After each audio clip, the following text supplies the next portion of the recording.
ஐயா ஈரோடு தமிழ் ஐயா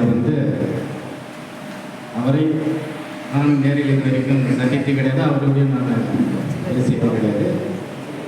ஆனால் அவரை வாழ்ந்த இந்த காலத்தில் நான் வாழ்ந்திருக்கிறேன் என்பது எனக்கு ரொம்ப பெருமையாக இருக்கிறது. அவரோடு பழகி, அவரோடு உறவாடி, அவரை அறிவை எடுத்து ஒரு கவிஞராக கழுதரையட்டியில் இருக்கின்ற ஐயா ஜெயச்சந்திரனோடு பழகும்போது அவரோடு பழகிய ஒரு நட்பு எனக்கு இருப்பது போல் ஒரு உணர்வு. அதனால் ஐயாவை பற்றி ஒரு சில வரிகள் மட்டும் கவிதை எழுதி வந்திருக்கேன். ஈரோடு தமிழ் நண்பனே, நீங்கள் விதைத்த கவி விதை எங்கள் மூளையை வளர செய்யும் ஞான விதை.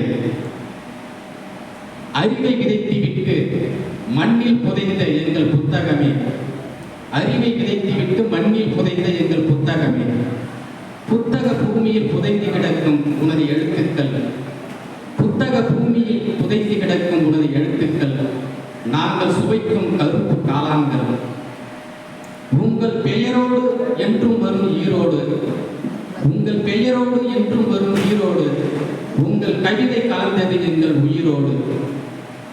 பணிபுரிந்த கல்லூரியில் மாணவர்களுக்கு ஞானப்பால் ஊற்றி வளர்த்த தாய் உள்ளமே, பணிபுரிந்த கல்லூரியில் மாணவர்களுக்கு ஞானப்பால் ஊற்றி வளர்த்த தாய் உள்ளமே.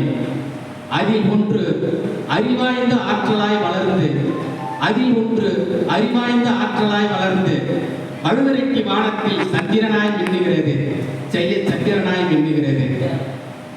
92ஆம் வயதில் கீழே விழுந்த உன்னை பூமி முத்தமிட்டு சொன்னது, 92ஆம் வயதில் கீழே விழுந்த உன்னை பூமி முத்தமிட்டு சொன்னது, நீ என்னுள் விதைக்கப்படுகிறாய் என்று.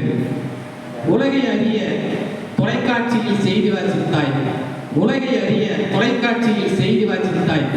இனி வருங்காலம் உன்னை அறிய புத்தகங்களில் செய்தியாய் ஆனாய், இனி வருங்காலம் உன்னை அறிய புத்தகங்களில் செய்தியாய் ஆனாய். வீர வணக்கம், வீர வணக்கம். ஈரோட்டு இலக்கிய சுடருக்கு வீர வணக்கம். தமிழ் வணக்கம், தமிழ் வணக்கம். ஈரோட்டு இலக்கிய சுடருக்கு தமிழ் வணக்கம். நன்றி.